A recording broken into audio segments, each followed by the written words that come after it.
오늘의 사연잠이 3시간밖에 안 와요. 71세 김호호 어르신의 고민. 안녕하세요, 시니어 여러분. 여러분의 삶을 조금 더 건강하고 편안하게 만들어드리고 싶은 시니어 건강 고민 상담소입니다. 오늘은 많은 분들이 공감하실 수 있는, 그리고 어쩌면 여러분 자신일 수도 있는 한 어르신의 사연을 소개하면서 시작하겠습니다. 71세 김호호 어르신의 사연입니다. 요즘 잠을 못 자서 너무 힘듭니다. 밤 10시에 누워도 새벽 1시나 2시면 눈이 떠져요. 그 뒤로는 뒤척이기만 하고 다시 잠이 안 와요. 낮에는 계속 피곤하고 졸린데도 이상하게 밤만 되면 잠이 안 옵니다. 수면제는 가능하면 먹고 싶지 않아요. 습관될까봐 무섭습니다. 이런 고민 혹시 여러분도 하고 계시진 않나요? 오늘은 노년기 수면 문제에 대해 집중적으로 이야기 나눠보겠습니다. 일부 노년기 수면은 왜 이렇게 달라질까?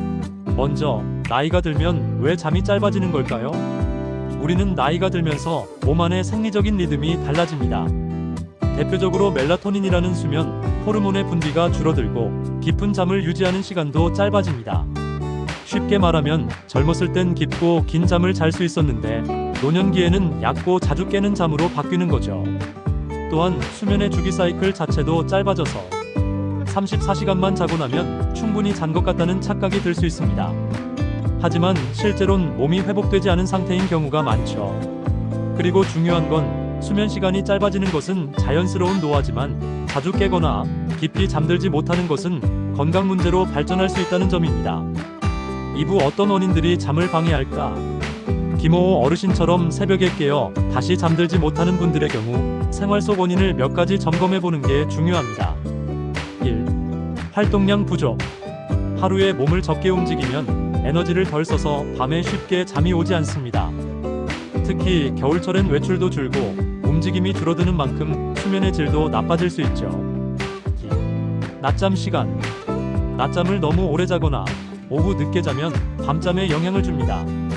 특히 오후 4시 이후에 낮잠을 자면 야간 수면을 방해할 가능성이 높습니다. 3. 카페인. 커피, 홍차, 심지어 초콜릿에도 카페인이 있습니다. 60대 이후에는 카페인 분해 속도가 느려지기 때문에 오후 2시 이후에 카페인 섭취는 피하는 것이 좋습니다. 4. 약물. 고혈압약이나 이뇨제 등 일부 약물은 야간 배뇨를 유발해서 수면을 방해할 수 있습니다. 특히 저녁에 복용할 경우 새벽에 자주 깨게 되는 원인이 되기도 하죠. 5. 정서적 요인. 혼자 지내시는 어르신들은 외로움, 불안, 우울감이 잠을 방해하는 큰 원인이 됩니다. 심리적인 긴장감은 신체 긴장으로 이어지고 이로 인해 쉽게 잠들지 못하게 됩니다. 3부 수면의 질을 높이는 시니어 루틴. 그렇다면 어떻게 하면 수면제 없이도 편안한 잠을 잘 수 있을까요? 오늘은 전문가들이 추천하는 시니어 수면 루틴 5단계를 소개해드립니다. 1단계 일정한 취침 기상 시간 유지.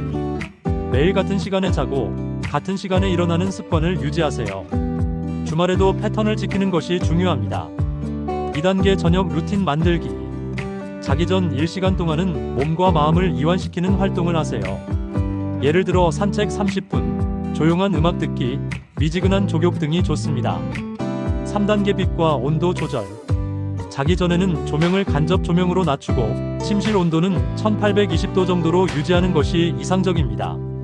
4단계 카페인 앤드 자극 피하기. 오후 2시 이후에는 커피, 녹차, 초콜릿 등 카페인 음식은 피하고 TV나 스마트폰은 잠들기 1시간 전부터 꺼주세요.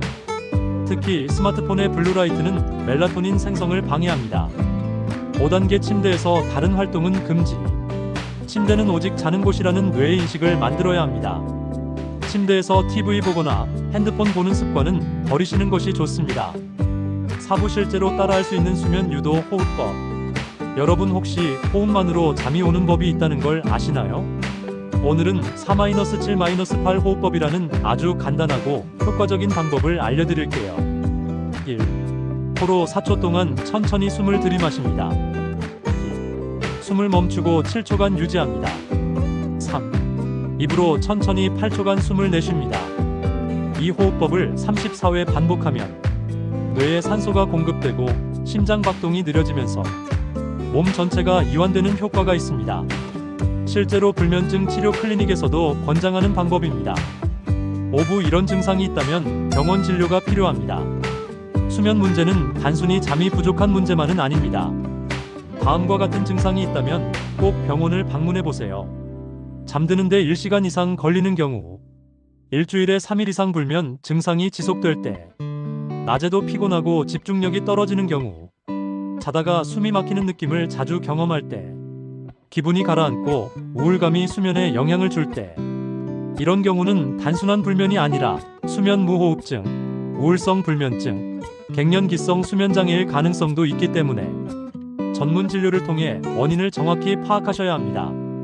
오늘은 잠이 3시간밖에 안 와요라는 김호호 어르신의 사연을 통해 노년기 수면의 특징, 원인, 그리고 생활 속 해결 방법까지 함께 알아봤습니다. 불면은 나이 탓만이 아닙니다. 하루하루의 습관과 환경, 생각만 바꿔도 충분히 개선될 수 있습니다. 다음 시간에는 이런 고민을 다룰 예정입니다. 밤마다 화장실을 3번씩 가요. 혹시 신장 문제일까요? 여러분의 건강 고민도 받고 있습니다. 영상 설명란을 참고하셔서 사연을 보내주세요. 함께 나누고 함께 건강해지는 시간이 되었으면 좋겠습니다. 시청해주셔서 감사합니다. 오늘 밤 평안한 숙면 되시길 바랍니다.